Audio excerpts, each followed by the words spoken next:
Bonjour à tous, ravi de vous retrouver pour Politique Éco. Alors, au programme, c'est bien Donald Trump qui fait toujours la pluie et le beau temps après la volte-face du président des États-Unis qui avait annoncé une pause de 90 jours sur les droits de douane, sauf à l'égard de la Chine. Les marchés font du yo-yo. Reste que la Chine a tenu le choc jusqu'à ce que Donald Trump fasse de nouveau volte-face avec l'annonce d'une baisse substantielle pour Pékin.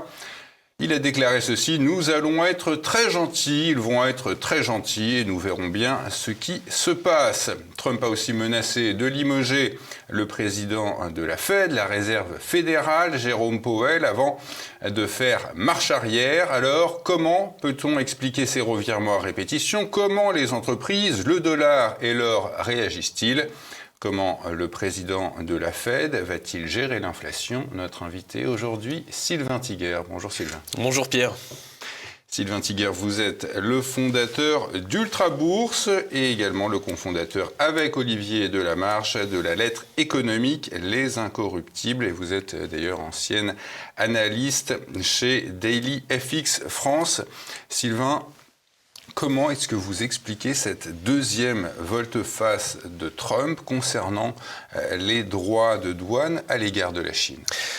Alors, c'est toute la stratégie, si vous voulez, Pierre, de Trump, c'est-à-dire qu'il va venir taper fort du poing sur la table pour ensuite venir rabaisser ses exigences. C'est un petit peu la stratégie des promoteurs immobiliers. Il ne faut pas oublier que Trump, à la base, vient de l'industrie immobilière. Il est promoteur immobilier, il est fils de promoteur immobilier. Son père, Fred Trump, construisait des maisons à destination de la classe moyenne américaine. C'est d'ailleurs comme ça qu'il a fait fortune. Et Trump, ensuite, a fait Trump Tower, il a fait tous ses projets immobiliers. Donc c'est un petit peu la même chose, c'est qu'il vient en vous disant je vous achète moi 50%, et puis au final il dit je suis gentil, je fais un pas vers vous, je fais une concession à moi 30%. C'est la même chose avec la Chine. J'annonce des droits de douane de 150, 240%, mais au final je viens vous annoncer une réduction en vous disant au final on mettra peut-être que 50%, 60%, et on est gentil. C'est du marchandage de tapis, quoi. Je pense qu'on est dans une stratégie, effectivement, où on tape fort du poing sur la table pour ensuite faire des concessions et s'en tirer correctement. Le seul souci, c'est qu'en face, il n'a pas les Européens, il a les Chinois. D'accord. Et les Chinois sont, à la grande différence des leaders européens, ils sont malins. D'accord. Donc, qu'est-ce qu'ils ont fait? Quand il a annoncé des droits de douane qui étaient plus élevés, ils ont augmenté leur masse monétaire, donc ils ont dévalué le yuan pour le rendre plus compétitif. Ils ont mis des droits de douane sur certains produits américains. Donc, au final, si vous voulez, c'est un jeu qui semble être en partie quand même gagné par la Chine. D'accord. On a quand même l'impression que la Chine a fait un peu plier Trump. On va voir un petit peu ce qui se passera, mais on est dans des négociations de haut vol et on n'est clairement pas sur une Chine qui est soumise face aux États-Unis tout-puissants. On est dans un vrai rapport de force qui est équilibré. Est-ce que les GAFAM ont joué un rôle dans cette deuxième volte-face du président, ainsi que l'inflation qui est à 3,5 en mars aux États-Unis? Si vous voulez, le dossier des droits de douane aux États-Unis, c'est un dossier qui est assez récent. Il est rentré le 19 janvier en exercice. On est mi-avril, bientôt mi-avril, bientôt début mai. 3,5, c'est pas non plus une inflation à 5, 6, 7, 8. D'accord, ça reste une inflation modérée.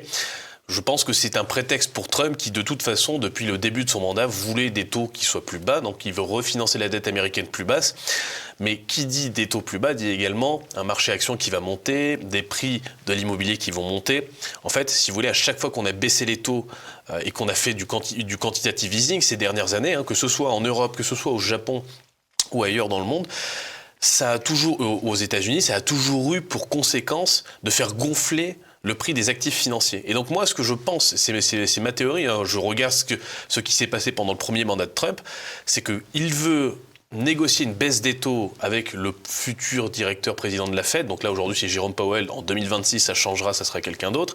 Il veut des taux plus bas qui permettront Alors pour les Américains d'avoir une dette qui coûte moins cher, la dette des États-Unis se refinancera moins cher, certes, mais pour avoir aussi des dettes du côté des entreprises qui seront un financement moins élevé, qui permettra en fait tout simplement de financer des projets à tout va, de racheter des entreprises. Enfin, il va relancer un petit peu l'industrie financière, mais on est plutôt, je pense, sur un côté il veut que l'époque pré-2020 revienne, quoi. Il veut une époque où l'argent coûtait pas cher, où on pouvait lancer des projets, où on pouvait être dans l'expansion.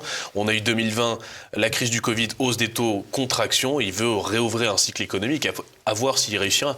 Mais c'est un petit peu ce vers quoi il tend.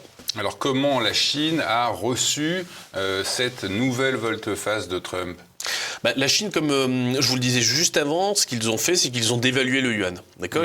Ils se sont dit, si vous mettez des droits de douane, donc que nos produits intrinsèquement coûtent plus cher, nous, on va casser notre monnaie, d'accord ? Et ça permettra en fait de compenser vos potentiels droits de douane. C'est une stratégie qui est assez agressive. Hein. En gros, je dis une chose, je dis, mon partenaire commercial, il me met des droits de douane, donc en gros, j'injecte de la monnaie, je réduis la valeur de ma monnaie, donc j'appauvris plus ou moins mon épargnant. Et c'est très bien si en fait tout votre marché est un marché intérieur, d'accord ? Bon, par contre, les Chinois, si on dévalue trop fortement leur monnaie, ils iront plus dépenser leur yuan, enfin leur monnaie chez Louis Vuitton à Paris sur les Champs-Élysées. Ils resteront au pays, puis ils devront rester dans la Chine. Donc c'est une stratégie. Ils ont joué avec leur monnaie. À voir ce qui se passera. On a entendu beaucoup ces derniers jours d'analystes financiers s'avouer un petit peu largués face à ces marchés qui font du yo-yo. Visiblement, c'est en train de repartir depuis cette deuxième volte-face. À quoi est-ce qu'on peut se raccrocher ? Alors, c'est ce que je disais. Pour moi, au final, ce dossier des droits de douane, il va durer un petit moment. D'accord ? Je pense que sur le mandat de Trump, dans son intégralité, les marchés seront plus hauts que quand il est rentré en fonction. C'est-à-dire que je pense que sur tout son mandat de président des États-Unis, son deuxième mandat, à la fin de la fin, les marchés actions auront monté. On ne va pas être en crise pendant 4 ans. En 2025, ce qui risque de se passer, effectivement, ça c'est un peu la nouveauté, on ne pouvait pas le prévoir, c'est qu'il va jouer avec les différents pays, notamment la Chine. Pourquoi est-ce qu'il joue avec la Chine ? C'est parce qu'il a un déficit commercial de 295 milliards de dollars avec la Chine. D'accord ? Donc les États-Unis et la Chine, alors pour la Chine, les États-Unis et les Américains, c'est une bonne affaire. C'est 295 milliards d'excédent commercial. Ils exportent pour 300 milliards chez eux. Les Américains leur donnent de la devise. Trump veut baisser cet excédent commercial. Il veut réindustrialiser son pays, chose qui ne se fera pas en 6 mois. Construire des usines, relocaliser des usines, ça prend du temps. Là où il a quand même bien joué son coup, c'est que vous avez énormément de patrons, de grands chefs d'entreprise qui annonce des investissements massifs aux États-Unis, que ce soit LVMH ou autre.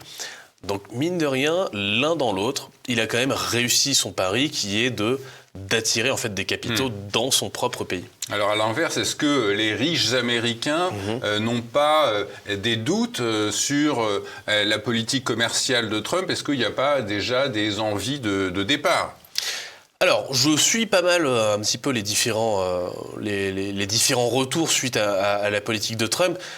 J'ai quand même l'impression que les riches Américains savent plus ou moins ce que fait Trump. C'est-à-dire qu'ils savent qu'il fait des déclarations choc, qui vont créer des vagues sur le marché, qui créent des opportunités, mais ils savent que ce sont des déclarations temporaires, d'accord ? Quand il vous dit « je mets 250% de droits de douane sur la Chine », tout le monde sait que c'est ridicule, que ça ne sert à rien, que c'est de la communication. Et puis derrière, il vous lance un tweet sur son réseau social en disant c'est une bonne opportunité d'acheter. Et puis il annonce un espèce de deal de 90 jours, une pause sur les droits de douane, les marchés montent. On est sur un mandat qui est absolument... c'est du jamais vu. D'habitude, c'est les politiciens font des délits d'initiés entre eux. Ils s'enrichissent tout seuls au détriment du peuple. C'est la première fois qu'on voit un politicien qui, littéralement, entre les lignes, vous dit quand acheter, quand vendre. C'est un peu fou. C'est une première dans l'histoire. On a vu le dollar effectuer une baisse ces derniers temps, ces derniers jours. Il vaut 0,87 €. Est-ce que c'est bien pour les États-Unis ? Alors, un dollar faible, forcément, c'est aussi une chose que voulait Trump. Il voulait relancer ses exportations, il voulait rendre l'Amérique plus compétitive. On est à 1,13 aujourd'hui, je crois, 1,13, 1,14. C'est vrai que c'est assez fou, parce qu'il y a 3 mois, on était à 1,02. On était à 1,02, 1,03, on a pris quasiment 15% en ligne droite. Il y a pas mal de gens qui se posent la question, est-ce que je dois vendre mon dollar pour acheter de l'euro ? Moi, je pense que la réponse n'a pas changé par rapport à il y a 3 mois, pour une raison qui est simple. Je ne pense pas qu'en moins de 3 mois, la zone euro, aujourd'hui, parce que l'euro monte face à toutes les devises. Quand vous regardez les marchés aujourd'hui, à l'heure où on fait cette vidéo, l'euro a monté face au yen japonais, au dollar australien, à les livres sterling, au dollar américain, etc. Donc ça voudrait dire que l'euro est plus fort et que toutes les autres devises relativement face à l'euro sont plus faibles. Qu'est-ce qui justifie ça? Pas grand-chose pour moi. Un euro à 1,13, 1,14 $, pour moi, à mon sens, ça reste mon avis personnel, ça reste encore une fois une bonne occasion de changer des euros en dollars. Un dollar donc qui baisse par rapport à l'euro pendant que l'or est en train de monter et ne s'arrête plus. De quoi est-ce le signe, cette baisse du dollar et cette montée de l'or? Alors, il y a plusieurs facteurs pour la hausse de l'or. Le premier, c'est le contexte géopolitique. Quand il y a des tensions, en général, l'or est une matière première à tendance à monter. Mais vous le savez aussi, quand le dollar baisse, ça fait monter les cours des matières premières, parce que les matières premières cotent en dollars. Et donc, si le dollar vaut moins, techniquement, le prix doit monter pour compenser la baisse de la devise, parce que la matière première, on en veut toujours. Il y a une quantité définie, on en veut. Dans le cas de l'or, c'est pas une matière première à proprement parler, c'est un métal précieux. C'est la même chose. Quand vous avez votre dollar qui se débase, c'est ce qu'on appelle le débasement monétaire, c'est-à-dire qu'en gros, il vaut de moins en moins. Vous avez le prix de l'actif or qui monte pour compenser. Et puis c'est pour ça qu'on a des cours de l'or qui sont absolument fous. On est au-dessus des 3 000 $. Mais j'ai envie de vous dire, Pierre, l'or, c'est une des stratégies qu'on pousse déjà depuis 2019. Bon, à l'époque, ça valait, je sais plus, 1700, 1800. On était tout en bas. Aujourd'hui, ça vaut 3000. Et puis, bonne nouvelle, si vous nous regardez, ça devrait continuer à monter dans les années à venir. Pour une raison qui est simple, c'est que les États, je pense qu'on en parlera sûrement après, les États européens... Tout le monde va acheter l'or, mais les États européens sont aussi endettés. Tout le monde va devoir dévaluer sa monnaie. Et donc tout ça, ça va forcément avoir des pressions haussières sur l'or, ne serait-ce que par effet de vase communicant. Sauf l'euro qu'on ne peut pas dévaluer. Si, on va le dévaluer. Mais moi, je suis prêt à prendre le pari qu'on va le dévaluer dans les années à venir. Que ce soit cette année ou l'année prochaine. Vous avez déjà, n'oubliez pas, Pierre, des taux qui sont passés de 3,5, peut-être même 4, je crois, au plus haut, je ne sais même plus. Aujourd'hui, on est un petit peu au-dessus de 2,8, quelque chose comme ça, j'ai pu regarder. On est passé de quasiment 4, 4,5 à aujourd'hui 3. D'accord ? Donc les taux ont déjà baissé en Europe. Pour moi, ils vont continuer à baisser. Pour une raison qui est très simple, c'est que la France, mais parmi tout un tas de pays européens qui aujourd'hui sont en récession, a besoin de se refinancer. Les pays européens ont besoin de se refinancer, ne serait-ce que pour une raison et une seule, c'est qu'ils ont annoncé le plan ReArm Europe qui fait quand même, je vous le rappelle, 800 milliards d'euros. Donc 800 milliards d'euros, il faut les trouver. Où est-ce que vous les trouvez ? On les a pas. Je veux dire, que ce soit l'Allemagne, que ce soit la France, on dépense 2,5 à 3% de notre PIB aujourd'hui dans la défense, il faudrait passer à 5. 5 ou 6. Pour nous en France. Sachant qu'en France, on vous demande dans le même temps de faire 40 milliards d'économies. Donc vous n'avez pas d'argent, vous avez un espèce de déficit tous les ans de 170, 180 milliards. Il faut économiser 40 milliards à court terme et puis derrière, vous vous engagez à dépenser plus dans la défense. Ça ne marche pas, donc il va falloir s'endetter. Mais pas que nous, tous les autres pays.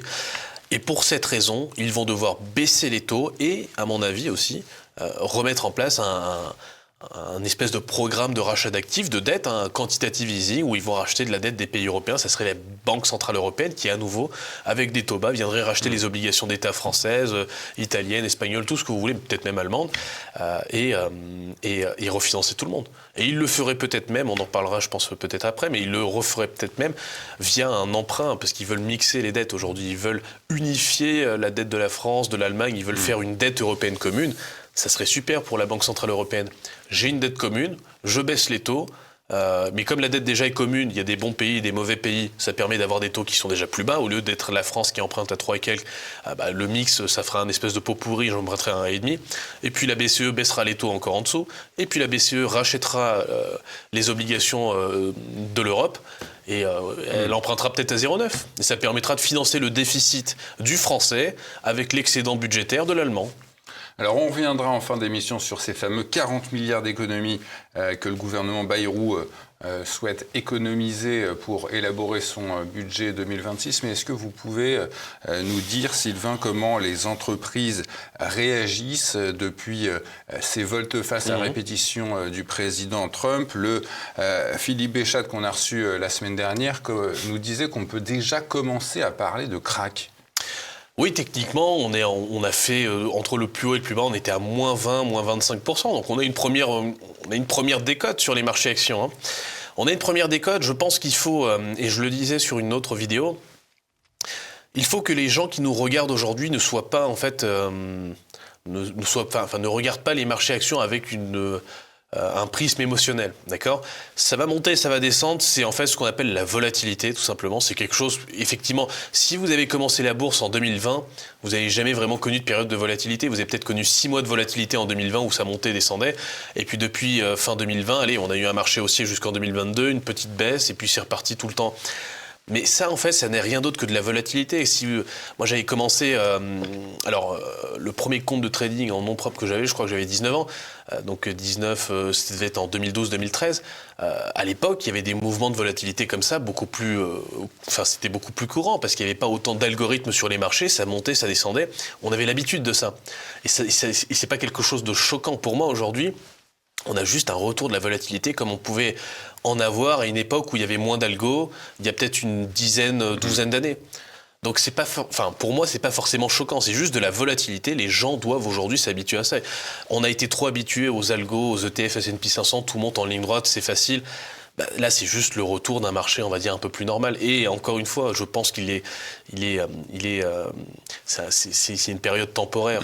Je veux dire, une fois que tous les dossiers les plus compliqués seront passés, on reviendra à un monde où ça a monté. Vous pensez que Donald Trump a vraiment un plan en tête ou alors il agit un petit peu au coup par coup, il fait des coups, puis après il voit ce qui se passe, ou alors est-ce qu'il a un plan d'ensemble ? Est-ce que vous voyez une logique à terme ? Moi, je pense que c'est plutôt c'est un peu comme aux échecs, soit vous jouez une stratégie, soit vous jouez tactique. Je pense qu'il doit jouer tactique parce c'est quelqu'un de pragmatique et son entourage est pragmatique. Donc on est plutôt sur du coup par coup, c'est-à-dire qu'à mon avis, il a des objectifs à court terme, il tente des choses et il ajuste sa stratégie en fonction du retour qu'il a en face. D'accord ? Souvent, en général, quand on essaie de mettre en place un espèce de master plan où on maîtrise tout, ça marche jamais parce qu'en fait, il y a tellement de variables à prendre en compte que c'est pas possible. Donc, je pense qu'une vue d'ensemble, ils l'ont, c'est-à-dire qu'ils veulent baisser les taux, ils veulent potentiellement un dollar un peu plus faible, ils veulent réindustrialiser les États-Unis, ils veulent baisser les taxes sur les entreprises et sur les particuliers. Ça, on va dire que c'est le plan d'ensemble, c'est les objectifs. Voilà, un impôt sur les entreprises qui baisserait de 21 à 15. À 15, voilà, ça c'est la vision, on va dire, d'ensemble. Maintenant, pour atteindre ces objectifs, la tactique utilisée, ça va être dans un premier temps les droits de douane, et en fonction de comment ces droits de douane vont donner, il ajustera ensuite. C'est la technique de son principal conseiller économique dont on commence à entendre parler, Stéphane Miran. Alors je sais pas si c'est lui qui le conseille, peut-être. Hein, d'accord. Mais c'est retirer au dollar son statut de monnaie mondiale pour réindustrialiser. En tout cas, c'est ce qui se dégage et ce qu'on peut constater. Alors je sais pas s'ils veulent retirer au dollar leur statut, enfin le statut de monnaie mondiale pour une raison qui est simple, c'est que c'est ce statut mondial du dollar qui permet aux États-Unis aujourd'hui d'emprunter et de vivre à crédit. D'accord ? C'est parce que tout le monde veut du dollar américain qu'ils peuvent se permettre de dépenser un peu n'importe comment, d'avoir la plus grande armée du monde et de continuer à croître de façon... Donc non, je pense qu'il souhaite conserver un dollar monnaie mondiale, mais je pense qu'il veut juste le dévaluer un petit peu parce qu'il se rend compte qu'aujourd'hui, monter une entreprise aux États-Unis, produire aux États-Unis avec des salaires comme ceux des Américains, c'est pas non plus très facile. Donc ça pousse les gens à aller dans des pays... Du coup, cette dévaluation va favoriser de l'inflation, on est d'accord ? Qui va souffrir de cela ? Alors, de l'inflation, tout dépend. Déjà, tout dépend de est-ce que ces droits de douane vont effectivement durer dans le temps, d'accord ? Est-ce que ce n'est pas juste une stratégie sur 6 mois, 1 an pour, on va dire, renégocier les principaux déficits ? Parce que les États-Unis ont un déficit de 300 milliards avec la Chine, mais je vous rappelle qu'ils ont mis des droits de douane de 10% sur une île où il y a des pingouins, d'accord ? Donc c'est juste pour vous montrer qu'au final, c'est un petit peu... Ils ont tiré un petit peu partout, et puis maintenant ils regardent, au fait, ok, là on aurait dû tirer, là il fallait pas tirer, bon tant pis. Et c'est un peu une stratégie de bourrin. Donc je pense que déjà, voyons si ces droits de douane sont amenés, entre guillemets, à perdurer dans le temps. Je pense qu'ils sont pas forcément amenés à perdurer partout dans le temps. Il va y avoir beaucoup d'exceptions. Les droits de douane ne touchaient pas les ordinateurs et les portables de Chine vers les États-Unis. Vous voyez, même quand ils mettaient les droits de douane à 150%, ça ne concernait pas les ordinateurs et les téléphones. Donc ça va être un dossier qui est plus complexe que ça. Maintenant, si les droits de douane, on va faire 2 hypothèses, si les droits de douane sont amenés à durer dans le temps aux États-Unis, ce qui peut se passer, c'est que vous allez avoir des produits qui coûteraient plus cher. On retournerait dans le monde, entre guillemets, de nos grands-parents, monde dans lequel on achetait un frigo. Et dans lequel Trump a vécu, quoi. Dans lequel Trump a vécu. L'idée, c'est quoi? C'est que vous achetez un frigo de très bonne qualité. Donc, vous avez plein de marques qui vont baser leur marketing sur le produit le plus durable. Vous allez le payer très cher et il faut qu'il dure 20 ans, 25 ans parce qu'en fait, il est produit aux États-Unis, ça coûte cher, donc on cherche la qualité. On vivait dans un monde comme ça. Et on est passé aujourd'hui dans un monde où on peut avoir absolument tout ce qu'on veut pour pas cher. Je veux acheter une table, je veux acheter un t-shirt, ça me coûte 3 balles, 4 euros, 5 euros. Et de toute façon, ça coûte tellement pas cher que je vais changer quand je veux. C'est un monde d'opulence. C'est un super monde, c'est sûr, dans lequel vivre. Mais c'est un monde différent. Lui, c'est vrai qu'on a l'impression qu'il veut retourner, ou en tout cas qu'il annonce retourner. Parce que si vous réindustrialisez les États-Unis, c'est ce qui va se passer, hein. Le coût de la vie va exploser pour une raison qui est simple. Vous voulez acheter un frigo, ça coûtera plus cher. Une bagnole produite aux États-Unis, ça coûtera plus cher. Tout ce qui sera produit aux États-Unis coûtera forcément plus cher que ce qui est importé de Chine. C'est une évidence. Donc c'est la fin de la mainmise de la finance internationale et c'est au bénéfice de l'ouvrier américain. Alors attention, ça c'est des paroles. Pour l'instant, c'est ce qu'il annonce. Je pense pas qu'il aille au bout de son truc, en fait. Je pense que ce qu'il veut... En fait, si vous voulez, il y a tout le plan qu'il veut mettre en place, mais... Comme dans la vie se déroule jamais comme on le voudrait, d'accord? Il y a peut-être 5 objectifs, il va peut-être en atteindre 2 ou 3 dans les 5. Je pense qu'au final, c'est quoi? Les plus importants pour lui, c'est baisser les impôts sur les entreprises, c'est peut-être d'évaluer un peu le dollar, baisser les taux, et voilà, s'il atteint ça, déjà, je pense qu'il aura suffisamment fait. Après, aller réindustrialiser les États-Unis en moins de 5 ans, enfin... Une réindustrialisation, ça se fait pas comme ça. Et puis derrière, il y a aussi des emplois industriels. C'est-à-dire que vous avez 300 millions d'Américains, ouais, ok, les gens bossent dans le service, dans la tech, dans la finance, dans les trucs un peu cool. Bon, maintenant, il faut se lever, aller à l'usine. On verra qui veut aller à l'usine. La réindustrialisation, excusez-moi, ça peut aller quand même assez vite, puisqu'on a vu que le président Poutine, avec ses sanctions imposées en 2014, est maintenant quasiment indépendant de l'Occident 5-6 ans après, quoi.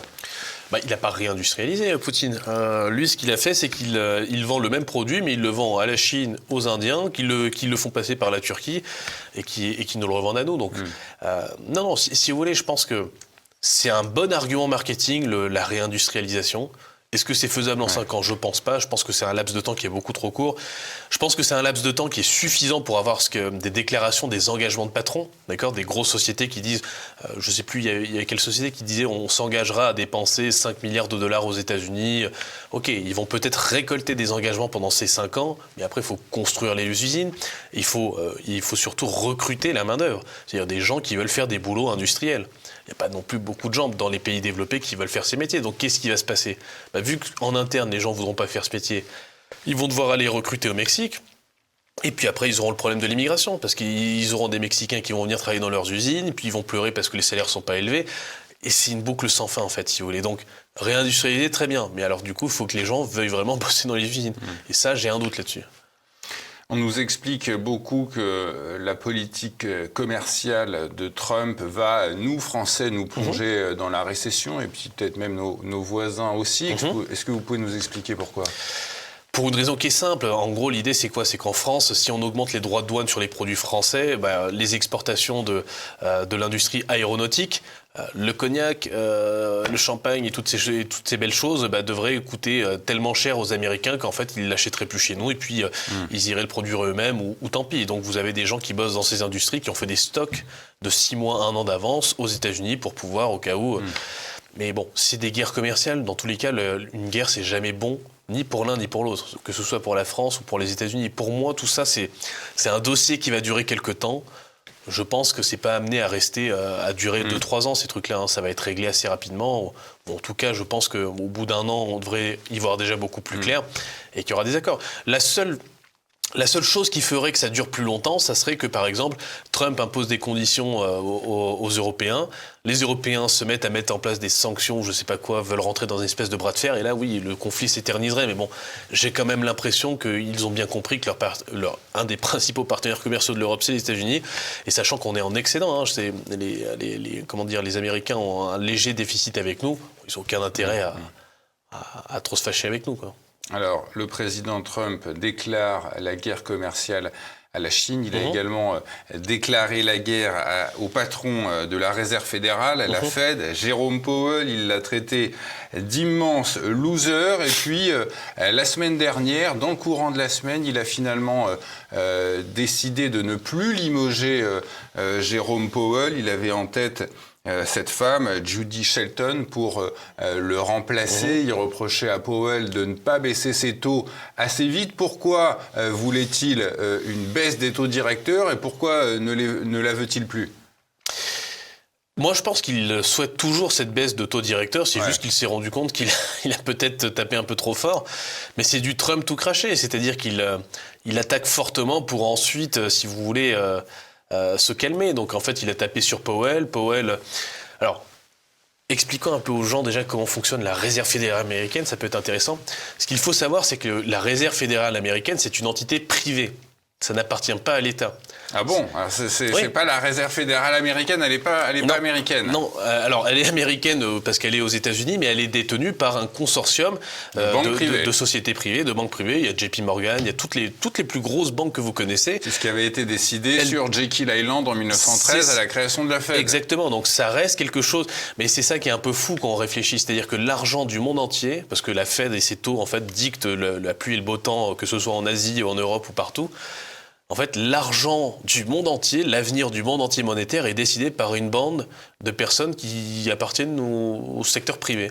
C'est fou, hein ? Alors, tant mieux, peut-être que, je ne sais pas si c'est bien ou pas bien, mais Trump, techniquement, ne peut pas, c'est pas quelqu'un qui bosse dans son administration, Jérôme Powell, d'accord ? C'est quelqu'un qui bosse dans un truc privé, donc c'est une entreprise privée, peut-être à mission publique, je ne sais pas comment on appelle ça, mais c'est pas un de ses employés, donc il peut pas non plus le virer comme ça se passe pas comme ça. C'est lui qui l'avait nommé quand même, Jérôme Powell, en 2019, je crois. Il l'a nommé, mais au final, Powell a fait tout ce que lui voulait pas, donc maintenant, aujourd'hui, c'est aussi un aveu d'échec pour Trump, de dire j'ai nommé quelqu'un, puis au final, je veux plus de lui. C'est un aveu d'échec. Donc, la Réserve fédérale américaine, c'est quelque chose qui est privé, c'est quelque chose qui est géré par un consortium de gens de l'industrie.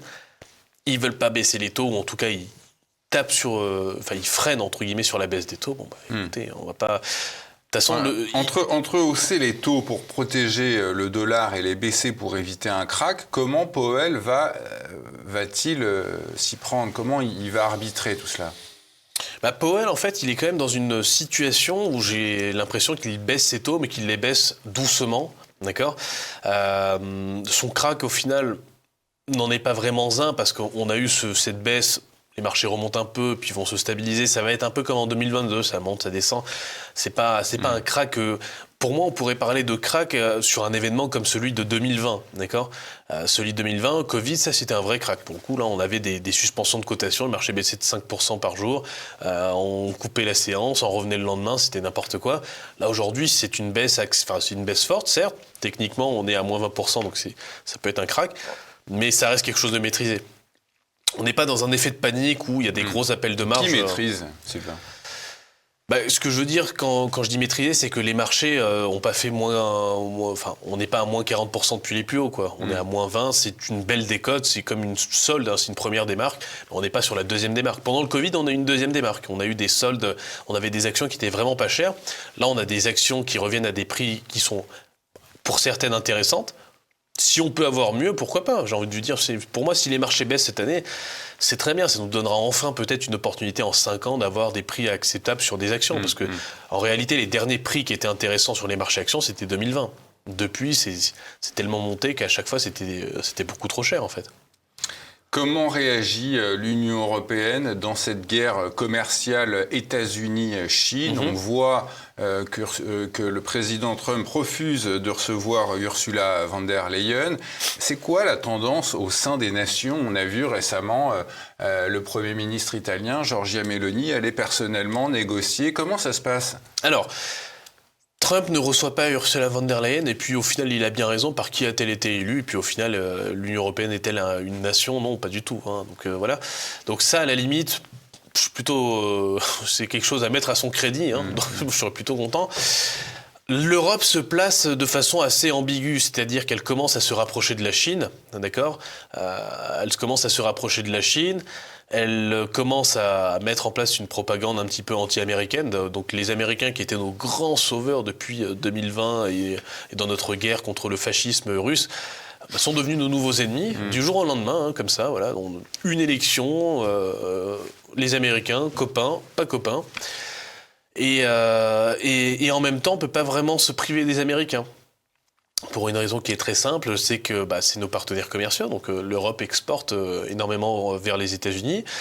On a besoin pour l'instant de leur protection, parce que je vous rappelle qu'on n'a pas encore une défense européenne. Enfin, la plupart des pays européens ne sont pas également équipés. On n'a pas beaucoup de munitions, on n'a pas beaucoup d'armées.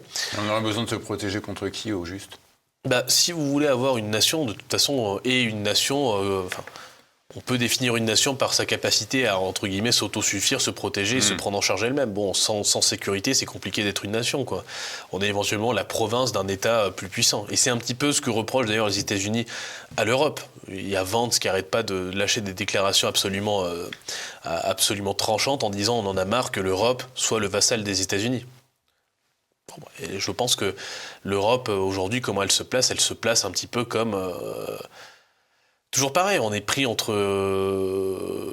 on est un petit peu les dindons de la farce pour moi, parce qu'on était copains avec eux, ils nous ont utilisés dans la guerre contre l'Ukraine, et puis maintenant ils nous lâchent quand ils n'ont plus besoin de nous. Puis on exportait beaucoup vers les États-Unis, c'était une source d'enrichissement pour nous. En plus, ils nous mettent des droits de douane et ils nous tordent le bras. Enfin, on est un petit peu à chaque fois... C'est ça que je trouve dommage, c'est qu'on n'est jamais en situation de force. Enfin, on n'a jamais une position de force où on peut imposer nos termes. On est tout le temps en train de se faire malmener. Comment vous l'expliquez, ça ? Les décisions stratégiques qui ont été prises, mais pas aujourd'hui, depuis déjà une bonne vingtaine, trentaine d'années, n'ont pas été bonnes, en fait. Elles ont toujours été au détriment, en fait, des pays européens. On a vendu les actifs stratégiques, que ce soit de la France. Je vais parler du cas de la France, parce que les autres pays, chacun fait ce qu'il a à faire. Mais pour la France, on a vendu les bijoux, les fleurons de l'industrie française aux entreprises étrangères, que ce soit américaines ou chinoises. Au final, il reste plus grand-chose. Donc, quand on n'a plus de quoi négocier, on négocie plus. Alors, vous vouliez qu'on parle, en préparant cette émission, de ces fameux 40 milliards d'économies que le gouvernement veut réaliser pour élaborer son prochain budget 2026. 40 milliards d'euros d'économies, ça se trouve où ? C'est une très bonne question, et si vous avez la réponse, je voterai pour vous. 40 milliards d'euros, ça se trouve où ? Ça se trouve en fait en réalité partout. Je vous rappelle que le déficit de la France est 170-180 milliards par an.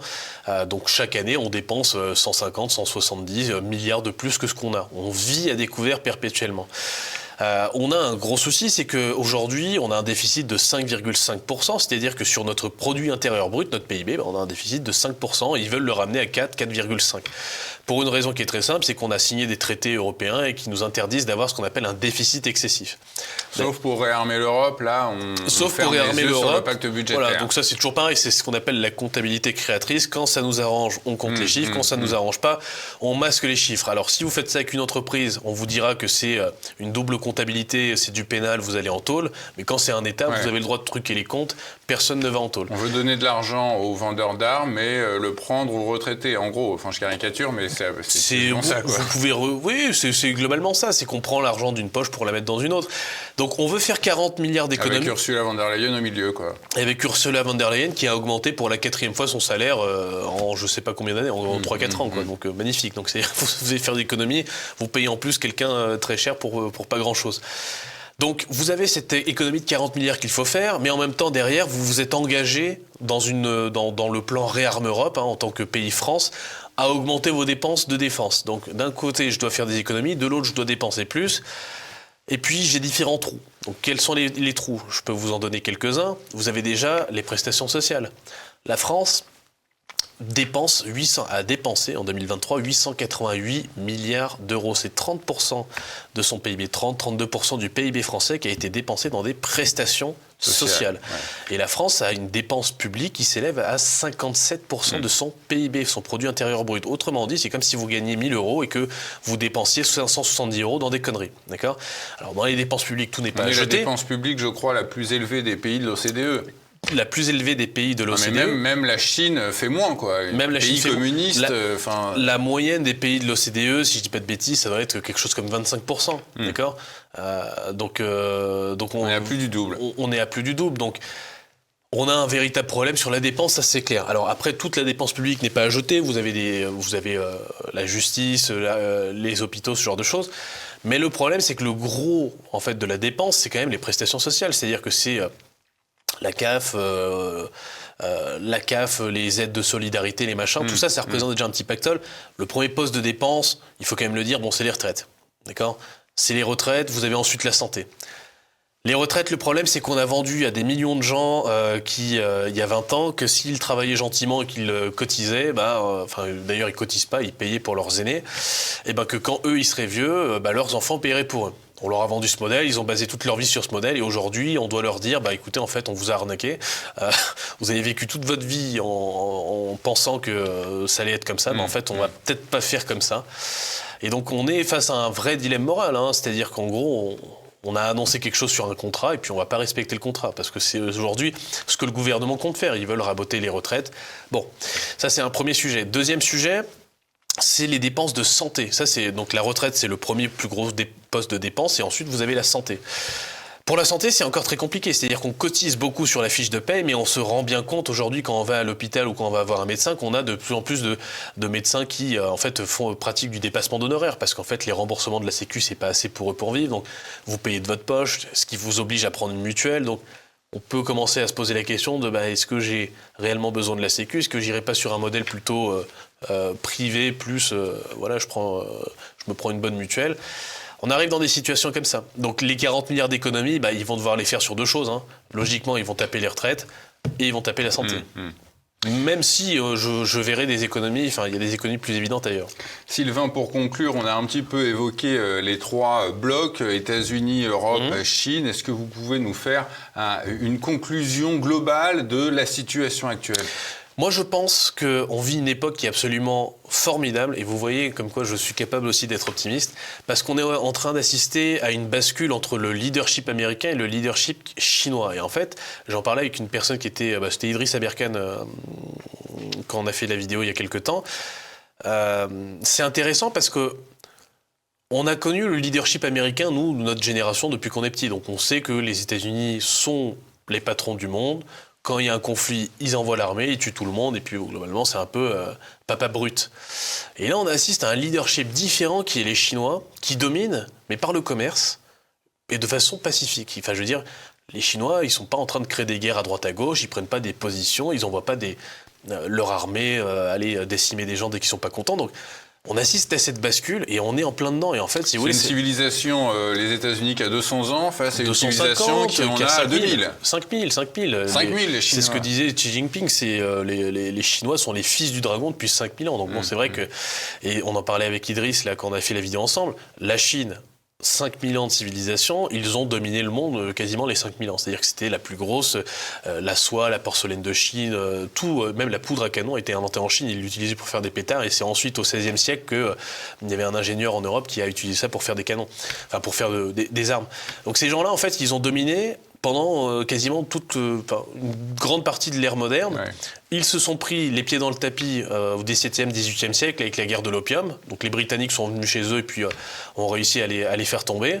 Et aujourd'hui, 200 ans plus tard, ils reviennent, ils reprennent la place qu'ils avaient avant. Donc, est-ce que vous pensez que les Chinois, quelque part, ont une revanche à prendre sur l'Occident qui leur a quand même mis la misère, justement, avec cette guerre de l'opium ? Ils avaient, c'était annoncé par la mentalité chinoise, ils l'ont dit, qu'ils avaient cette espèce de revanche à prendre sur la guerre de l'opium où les Britanniques les avaient bien eus en droguant leur société, en favorisant la vente de drogue chez eux. Et ils avaient cette soif de revanche, en fait, de retrouver le statut impérial qu'ils avaient, parce que à l'époque, les gens venaient d'Europe, de partout dans le monde, venaient voir l'empereur de Chine, demander ses faveurs, et puis voilà, c'était un peu ça. Et en gros, ils sont en train de retrouver ça, ils ont réussi à reconstruire ça en moins de 20 ans. Moi, je trouve ça absolument fou quand on réfléchit. Début des années 2000, ce pays vaut rien, c'est un pays de fermiers qui est au bord de la faillite, ils sont tous en train de crever la bouche ouverte. 25 ans plus tard, la Chine est le principal partenaire commercial d'absolument tous les pays du monde. en Et un 25 monde ans. dominé par la Chine, ça va ressembler à quoi alors ? C'est la bonne question. J'ai pas vécu il y a 5000 ans, donc je peux pas vous dire. Mais j'ai hâte de vivre cette époque parce que j'ai quand même l'impression que c'est une puissance qui est différente des États-Unis. Les États-Unis, c'était une belle période. Les valeurs des États-Unis, c'était la liberté individuelle, c'était la consommation, c'était la jouissance. Et en tant qu'être humain, c'est cool ce genre de valeurs parce qu'on profite. Mais ça crée aussi une société de consommation où, on le voit bien, les gens sont névrosés, ils cherchent toujours à acheter la plus belle voiture, machin. Enfin, c'est un modèle de société qui est ce qu'il est. J'ai hâte de voir comment vont fonctionner les Chinois. Est-ce qu'ils vont jouer une stratégie de soft power à l'américaine en exportant leur culture ou pas ? J'ai vu qu'il y a des campagnes de communication de la Chine sur justement venez faire du tourisme en Chine, venez voir les différents temples, machin. J'ai hâte de voir ce qu'ils ont à proposer. Je pense que ça peut être intéressant. Tant qu'on tombe pas sur une puissance qui entre guillemets qui est là pour écraser tout le monde, mais j'ai pas l'impression que la Chine le fasse comme ça. La Chine fonctionne plutôt avec le commerce. J'ai hâte de voir. Je dis pas que ça sera parfait, mais c'est une alternative. Je pense que ça va être intéressant. Merci à vous, Sylvain Tiger. C'est déjà la fin de cette émission. Je rappelle que vous êtes le fondateur d'Ultra Bourse. Vous avez également une chaîne sur YouTube où l'on peut également voir notre ami Olivier Delamarche. Tout de suite après cette émission, vous pouvez retrouver la chronique économique et financière de Philippe Béchade. Et quant à nous, on se retrouve la semaine prochaine. À bientôt. Salut.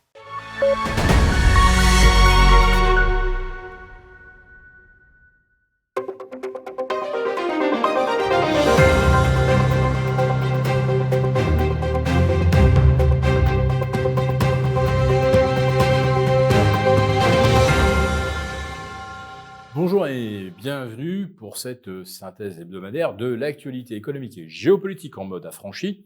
Je salue tous les abonnés de TV Liberté pour cet épisode que je vais intituler « Quand on pense qu'il a touché le fond, le gouvernement creuse encore ». Bon, alors il creuse les déficits, ça c'est certain. Il s'enfonce toujours plus loin dans le mensonge. François Bayrou nous a fait un magnifique numéro d'acteur expliquant que c'était un poignard dans le cœur de découvrir que sa fille aurait pu subir de mauvais traitements dans l'école Betaram, alors qu'il y a eu de multiples rapports qui sont arrivés sur son bureau d'ex-ministre de l'Éducation qui expliquaient qu'effectivement, il y avait des choses passibles d'amende ou même d'une interdiction de poursuivre ses activités pour cette école et il a absolument tout couvert et aujourd'hui fait donc semblant de n'être au courant de rien. Autrement dit, je ne savais pas, c'est le « je n'ai pas de compte en Suisse » de Cahuzac. Voilà, donc la stratégie, c'est un mensonge assumé auquel strictement personne ne croit. Et dommage, il n'y a pas d'empêchement pour un Premier ministre, sinon je pense qu'il le mériterait amplement. La seule chose qu'on peut lui infliger, c'est une motion de censure. Mais voilà, il y a tellement de calculs, de basses manœuvres politiques autour de la censure et dans la perspective d'une future dissolution qu'il n'est pas certain que M. Bayrou subisse le prix de ses mensonges. En ce qui concerne le budget, on est parti pour probablement 2 fois plus de déficit que ce que l'on nous annonce. En effet, la croissance française sera probablement proche de 0 d'ici la fin de l'année, donc les recettes fiscales ne seront pas au rendez-vous. Et c'est pas seulement parce que la France ne va pas bien, ne va pas fort, mais notre voisin, l'Allemagne, a également révisé à la baisse son objectif de croissance à 0. Autrement dit, on s'en va vers un 11e, 12e trimestre de récession consécutif. Et n'oublions pas qu'un des principaux partenaires de l'Allemagne, c'est pas seulement la France, c'est aussi la Chine. Une Chine désormais un peu empêchée de commercer avec les États-Unis, qui va chercher par tous les moyens à écouler ses produits vers l'Europe. Autrement dit, il y aura certainement moins de demandes pour les produits européens, et ça pourrait même inclure l'automobile si on abaissait nos droits de douane. Une Chine également en cours de ralentissement. Donc tout ça fait que à fin 2025, il manquera probablement 40 ou 50 milliards de recettes fiscales. Donc il va falloir boucher les trous, sinon eh bien, les agences de notation nous dégraderont probablement soit à la fin du premier semestre, soit à la rentrée. Déjà qu'elles ne nous ont pas noté début avril, certainement parce que notre copie était trop mauvaise et qu'au lieu de mettre double zéro, le correcteur a préféré dire « je n'ai pas vu » les copies et je noterai la suivante. Voilà ce qui se profile et une dégradation d'un ou deux crans de notre dette provoquerait évidemment un surcoût de refinancement de notre dette. Donc il est vraiment urgent de boucher les trous. Alors on pourrait le faire éventuellement en essayant de relancer la croissance, mais figurez-vous que, eh bien, loin d'imaginer de nouvelles pistes, on nous explique qu'on produit aujourd'hui trop d'électricité et que ces surplus, finalement, nous coûtent cher parce qu'il faut les écouler. Et si on ne peut pas les écouler, eh bien, on est pénalisé. Pourquoi ne pas utiliser ces surplus pour, par exemple, produire de l'hydrogène liquide, puisque c'est du courant que de toute façon on n'utilisera pas et qui nous sera quelque part facturé. Produire de l'hydrogène liquide, voilà un combustible que l'on peut utiliser la nuit quand le photovoltaïque ne fonctionne pas. Voilà, ça pourrait créer quelques emplois, on pourrait également essayer de relancer l'immobilier. Eh bien non, le logiciel du gouvernement, c'est le même depuis 40 ans. Allez faire les poches des contribuables, des gens qui ont de l'épargne. Et en ce moment, ceux qui sont dans le viseur, ce sont les retraités. Alors, les pistes sont toujours les mêmes, j'en ai déjà parlé. La désindexation des retraites sur l'inflation, au prétexte que ça a déjà été fait par le passé, alors que c'était une injustice totale. Et puis, on parle également de supprimer l'abattement de 10% sur le montant imposable, au prétexte que un retraité n'est plus un actif, donc pourquoi bénéficierait-il d'un abattement de 10% ? Tout simplement parce que quand on n'est plus actif, on n'a plus de mutuelle et que du coup, il faut la financer soi-même. Ça coûte facilement 100 à 150 € par mois. Ce qui était donc financé par l'entreprise est pris en charge par le pensionné et ça ampute évidemment assez fortement son pouvoir d'achat. Donc même 10% d'abattement, souvent ça ne couvre pas les frais de mutuelle. Mais non, on continue d'insister, on continue de débattre. Jamais on envisage de faire le ménage à la doge dans les 1200 agences, comités d'experts, comités Théodule et autres ONG. Ce qui est extraordinaire, c'est qu'on ne sait même pas combien en fait ça nous coûte réellement, enfin ça coûte aux contribuables, entre 80 et 120 milliards par an. Si on faisait un audit, on s'apercevrait qu'au minimum, la moitié de ces agences ne servent à rien, si ce n'est à rémunérer les copains. Nous avons conçu à votre attention un rapport spécial que vous obtiendrez gratuitement en cliquant dans le lien en description de cette vidéo. Un rapport spécial qui analyse toutes les conséquences économiques, financières et patrimoniales. Et bien sûr, ce rapport vous offre également des mesures, des initiatives à mettre en place très rapidement pour protéger votre épargne, celle de vos proches. Tout ça donc dans un rapport gratuit que vous obtenez en cliquant en bas de cette vidéo.